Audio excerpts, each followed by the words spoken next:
अवायवीय श्वसन, aerobic respiration and anaerobic respiration. भैया इसको समझने से पहले आपको एक वर्ड समझना पड़ेगा, रिस्पायरेशन। रिस्पायरेशन क्या होता है और एक है ब्रीथिंग क्या होता है। रिस्पायरेशन कहा जाता है कि जब हम लोग सांस लेते हैं तो ऑक्सीजन सांस में लिए, वो ऑक्सीजन से क्या होता है, फूड के साथ मिलके कोशिका के अंदर जाके फूड के साथ मिलके एनर्जी का निर्माण करेगा, तो उसको कह दिए रिस्पायरेशन। तो भैया हम लोग बोलेंगे, हम लोग देखो यहाँ कन्फ्यूजन बहुत होता है कि जो हम लोग सांस लेते हैं और छोड़ते हैं ये क्या कहलाता है, फिर इसको कहा जाता है ब्रीथिंग। हम लोग जैसे सांस लिए, इनहेल किए, फिर एक्सहेल किए, तो ये इनहेल और एक्सहेल जो कर रहे हैं ये है फिजिकल रिस्पायरेशन, मतलब इसको कहा जाता है ब्रीथिंग। तो दो अलग अलग चीज है, ब्रीथिंग अलग चीज है और जो ये श्वसन अलग चीज है। तो ब्रीथिंग किसको कहेंगे, ब्रीथिंग सांस लेना और सांस छोड़ना ब्रीथिंग कहलाया, और श्वसन क्या कहलाएगा कि जो हम लोग ऑक्सीजन लिए हैं, जो ऑक्सीजन ग्रहण किए हैं वो कोशिका के पास जाएगा, और कोशिका के पास जाने के बाद वो वहाँ फूड के साथ मतलब ग्लूकोज के साथ मिलके ऑक्सीजन बनाता है। अब आसान से समझिए कि वायवीय श्वसन क्या होता है, इसको हम लोग इंग्लिश में कहते हैं एरोबिक रिस्पायरेशन। क्या कहेंगे, एरोबिक रिस्पायरेशन। वायवीय श्वसन जो है ये कब होगा, ऑक्सीजन के उपस्थिति में जब ऊर्जा बनता है, जब एनर्जी बनता है ऑक्सीजन के उपस्थिति में, जब कोशिका एटीपी को बनाएगा, एटीपी को रिलीज करेगा, तो उस कंडीशन में कहते हैं इसको वायवीय श्वसन।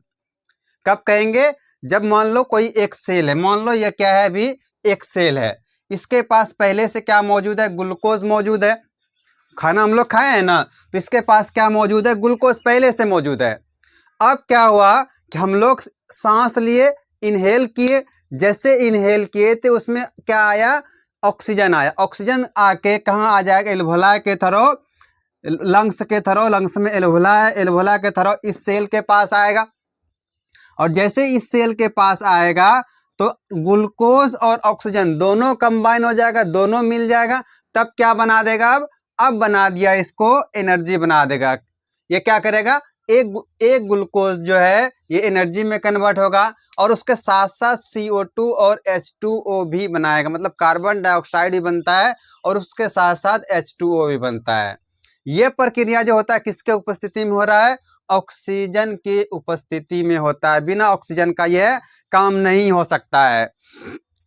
दूसरा है कि भैया जब ये ऑक्सीजन की उपस्थिति में होगा तो ग्लूकोज ना पूरी तरह से टूटता है, कोई दिक्कत नहीं होता इसको टूटने में। तो इसका जो ग्लूकोज है पूरा का पूरा टूटेगा। जब ये अच्छे से टूट रहा है भैया, तो इसमें क्या होगा कि एक ग्लूकोज, सिर्फ एक ग्लूकोज कितना एनर्जी बनाता है, 36 ATP बनाता है। कितना, एक ग्लूकोज के बदले ये 36 ATP बनाता है। ATP है एनर्जी का करेंसी, मतलब एनर्जी का, इसको पैसा भी कहा जाता है, मनी भी कहा जाता है।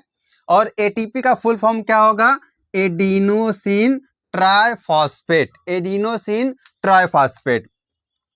तो वायवीय श्वसन में क्या होता है, इसमें अधिक ऊर्जा बनता है, और कितना अधिक बनता है, एक ग्लूकोज के बदले कितना, 36 ATP बनाता है। उसमें कितना होगा देखेंगे। और ये प्रोसेस कहाँ पे होगा, ये प्रोसेस साइटोप्लाज्म में होके फिर माइटोकॉन्ड्रिया में होता है, मतलब दोनों जगह होता है। इसका मेन जो है वो माइटोकॉन्ड्रिया में होता है।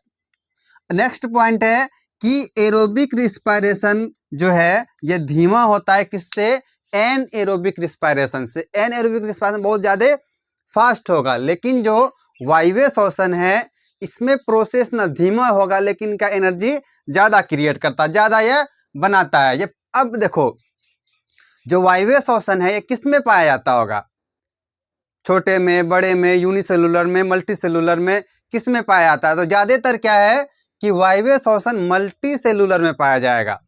मल्टी सेलुलर जैसे आदमी हो गया, जानवर हो गया, जैसे कि गाय, बैल, बकरी, ऊंट, घोड़ा, गधा, ये सब क्या है, बड़ा एनिमल है। इन सब में वायवीय श्वसन होता है, ताकि इन सबको ज़्यादा एनर्जी चाहिए, इसीलिए क्या होगा, इसमें वायवीय श्वसन होता है। कैसे होगा, तो ये क्या है, C6H12O6, ये तो ग्लूकोज का फॉर्मूला हो गया। तो भैया कि किसी सेल के अंदर ग्लूकोज है, उसके साथ क्या मिल गया, ऑक्सीजन मिला। जब ये ग्लूकोज और ऑक्सीजन मिलता है तो उसी कंडीशन में क्या बना देगा, CO2 बनाएगा, H2O बनाएगा और उसके साथ साथ ये एनर्जी को भी बनाता है। अब चलते हैं, जब ये वायवीय श्वसन हम समझ लिए तो अवायवीय को भी समझ लें एक बार। तो अवायवीय में क्या होता है, इसमें ऑक्सीजन के अनुपस्थिति में, मतलब कि ऑक्सीजन इसमें नहीं रहेगा, बिना ऑक्सीजन का ये एनर्जी बनाता है। जैसे कि एग्जांपल के तौर पर आप देख सकते हैं कि एक कोशिका है, इसके पास क्या है, ग्लूकोज है। क्या है, अभी ग्लूकोज है। एरोबिक रिस्पायरेशन में ऑक्सीजन आ रहा था, उसके बाद ये एनर्जी बना रहा था। लेकिन जिसमें अवायवीय श्वसन होता है, इसमें सिर्फ और ग्लूकोज अकेले एनर्जी बना, इसको किसी ऑक्सीजन का जरूरत नहीं पड़ता है। ये ग्लूकोज क्या करेगा, अपने आप से अकेले एनर्जी बनाएगा। तो इसमें ऑक्सीजन की उपस्थिति नहीं रहता। जब भैया ऑक्सीजन का उपस्थिति नहीं रहेगा तो ग्लूकोज पूरी तरह से नहीं टूटता है। जब ग्लूकोज पूरी तरह से नहीं टूटेगा तो ऊर्जा भी कम बनेगा। सिंपल सी बात है कि जिसके पास ऑक्सीजन नहीं है वो ग्लूकोज को कम तोड़ पा रहा है। जब ग्लूकोज को कम तोड़ेगा तो ऊर्जा भी कम बनेगा, क्योंकि ग्लूकोज कम टूट रहा है।